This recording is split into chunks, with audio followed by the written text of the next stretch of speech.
दिन था सोमवार का, 19 जुलाई की तारीख, संसद के मानसून सत्र का पहला दिन। सावन का सोमवार भी आने वाला है। भगवान शिव की सक्रियता भी बढ़नी शुरू हो गई है। अब इस दिन भारतीय लोकतंत्र के मंदिर में घुसने से पहले कोई खुद को बाहुबली बताए तो सोचिए देश का क्या होगा। बाहुबली का मतलब तो समझते ही ना, लेकिन पीएम मोदी ने संसद की देहरी पर कदम रखने से पहले जब सादगी की पराकाष्ठा को पार कर रहे थे, इस दौरान मीडिया बाइट्स में उन्होंने खुद को बाहुबली की उपाधि से तो नवाजा ही, देश के उन तमाम लोगों को भी बाहुबली बता दिया जो कोरोना की वैक्सीन लगवा चुके हैं। क्या आप सब भी अपने को बाहुबली कहलाना पसंद करेंगे? सुनिए बाहुबली पीएम मोदी ने क्या कहा।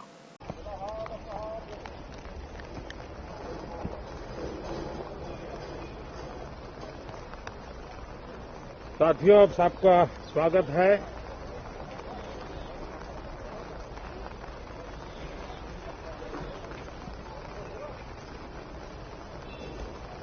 और मैं आशा करता हूं कि आप सबका वैक्सीन का कम से कम एक डोज लग गया होगा। अब ये वैक्सीन जो है बाहू पर लगती है, और जब वैक्सीन बाहू पर लगती है तो आप बाहुबली बन जाते हैं। और कोरोना के खिलाफ लड़ने के लिए बाहुबली बनने का एक ही उपाय है कि आपके बाहू पर वैक्सीन लगवा दीजिए। अब तक 40 करोड़ से ज्यादा लोग कोरोना के खिलाफ लड़ाई में बाहुबली बन चुके हैं। और इसके बाद जैसे ही संसद की कार्यवाही शुरू हुई, बाहुबली का बाजा बज गया। संसद के दोनों सदनों में इजरायली कंपनी के पेगासस स्पाईवेयर के जरिए फोन टेपिंग की रिपोर्ट पर जो बवाल शुरू हुआ, बाहुबली घबरा गए। कांग्रेस ने पत्रकारों समेत दूसरी हस्तियों के फोन टेपिंग की स्वतंत्र जांच कराने की मांग की। दरअसल 16 मीडिया समूहों की साझा पड़ताल के बाद जारी एक रिपोर्ट में दावा किया गया है कि पेगासस सॉफ्टवेयर के जरिए मोदी सरकार देश के पत्रकारों समेत जानी मानी हस्तियों की जासूसी करा रही है। बगलें झांकते हुए अमित शाह ने जवाब दिया, विरोधी और गड़बड़ी फैलाने वालों की साजिशों से देश का विकास नहीं रुकेगा।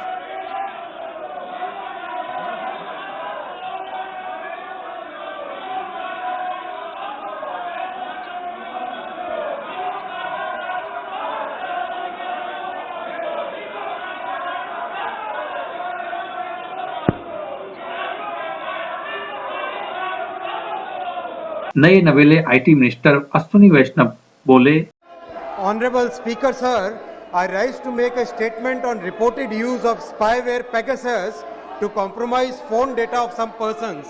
A highly sensational story was published by a web portal yesterday night. Many over-the-top allegations have been made around this story. Honorable Speaker Sir, the press reports have appeared a day before the monsoon session of the Parliament. This cannot be a coincidence, Honorable Speaker Sir. In the past, similar claims were made regarding the use of Pegasus on WhatsApp. Those reports had no factual basis and were categorically denied by all parties, including in the Supreme Court. The press reports of 18 July 2021 also appear to be an attempt to malign the Indian democracy and its well-established institutions. What the NSO, the company which owns the technology, has said, I quote, NSO Group believes that claims that you have provided with are based on misleading interpretation of leaked data from basic information such as HLR lookup services, which have no bearing on the list of the customers targets of Pegasus or any other NSO products. Such services are openly available to anyone, anywhere and anytime, and are commonly used by governmental agencies as well as by private companies worldwide. It is beyond dispute that the data has nothing to do with surveillance or with NSO, so there can be no factual basis to suggest that a use of the data somehow equates to surveillance.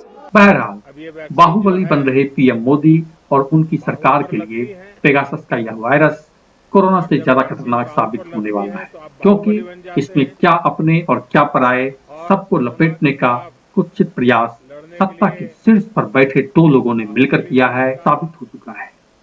एक ही उपाय है कि आपके बाहू पर vaccine लगवा दीजिए।